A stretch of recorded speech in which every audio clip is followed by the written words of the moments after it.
എന്റെ അമ്മജി.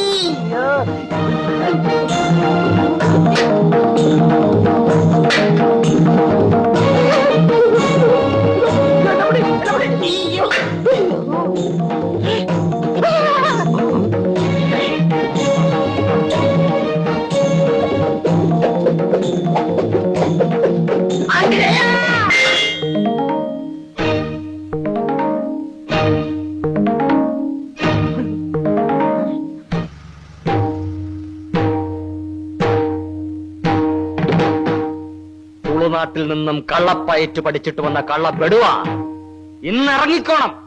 ഈ അങ്കത്തട്ടിന്ന്, ഈ കൊട്ടാര വളപ്പിന്ന്, ഈ ടെറിട്ടറിന്ന്. ഓടേ